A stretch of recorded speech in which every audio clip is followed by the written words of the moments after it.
Aujourd'hui, le Tout en Images vous emmène marquer des buts avec les meilleures joueuses françaises de horseball. Faire un joli tour au cœur du village enfant, puis découvrir l'une des nouveautés 2015 du salon, la Crazy Run. Sur la carrière fédérale se sont affrontées tout au long du week-end les féminines du championnat Pro Élite de horseball. Tout avait rendez-vous pour la deuxième journée de la compétition. Chambly, Coutainville ou encore Chambéry, les meilleures étaient présentes. L'équipe de Meurchin, en tête avant l'étape parisienne, conserve sa place après 2 victoires acquises dans la douleur. On était quand même assez stressés, mais on était remontés parce que hier on n'avait vraiment pas fait un match à notre niveau. Et du coup, aujourd'hui on était vraiment remontés, on avait vraiment beaucoup plus la niaque qu'hier. Et donc aujourd'hui on a sorti un largement meilleur jeu qu'hier. Mais pour le horseball, l'enjeu n'est pas que sportif. Et chaque joueuse est une ambassadrice en puissance.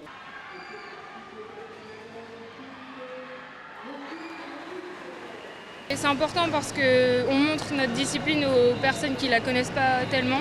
C'est une ambiance particulière, il y a beaucoup de public, du coup ça met une pression supplémentaire. Mais c'est un cadre qui est quand même exceptionnel pour nous jouer.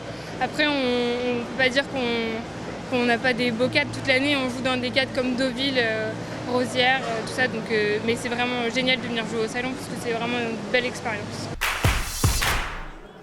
Dans le village enfant, tout le monde peut tenir les rênes. Baptême de poney, stand de jouets ou encore spectacle de cirque.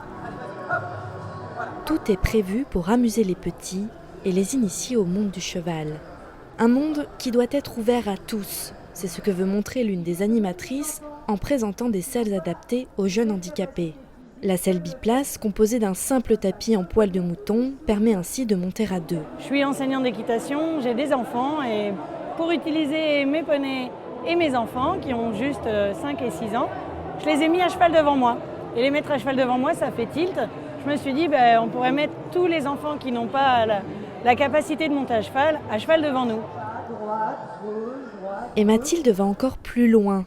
Elle présente le dispositif Hippolybe, créé par le Centre de ressources et de performance sportive et l'École nationale d'équitation de Saumur. Une selle, un dossier fixé à l'arrière et un système de réglage à l'avant, et le jeune cavalier peut monter tout seul. On peut tout à fait raccourcir le siège,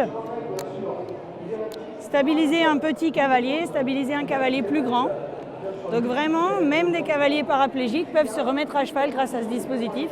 Hippolybe qui devrait pouvoir être présent dans tous les centres équestres pour accueillir tous les publics. La selle Hippolybe a été le coup de cœur du Salon du Cheval en 2012. Une occasion de la redécouvrir lors de votre visite dans le village enfant. Le Salon du Cheval est aussi l'occasion de s'amuser entre passionnés. Petit frère de l'épreuve style et compétition for charity des Longines Masters, la Crazy Run demande également à ses concurrents de se déguiser. Vainqueur cette année, le père et la mère Noël, qui viennent non pas de Laponie, mais du haras de Montomé, près de Coulommiers. C'est une idée de ma femme, celle qui a toujours les bonnes idées. En fait, on a vu qu'il y avait une épreuve qui s'inscrivait au Salon du Cheval. On s'est dit, on n'a jamais participé à aucune épreuve au Salon du Cheval, donc c'était l'occasion et de faire ça d'une façon décontractée. Les costumes, c'est vous qui les avez réalisés ? En partie. En partie, oui. Bon alors, l'analyse technique du coach sur la prestation d'aujourd'hui ? Ça s'est passé super, double sans faute, on pouvait pas mieux rêver. Hein. Voilà. Et les deux ont bien monté, impeccable. En plus c'est pas facile dans cette ambiance qui est un petit peu resserrée pour les chevaux et tout ça, mais ils ont été super.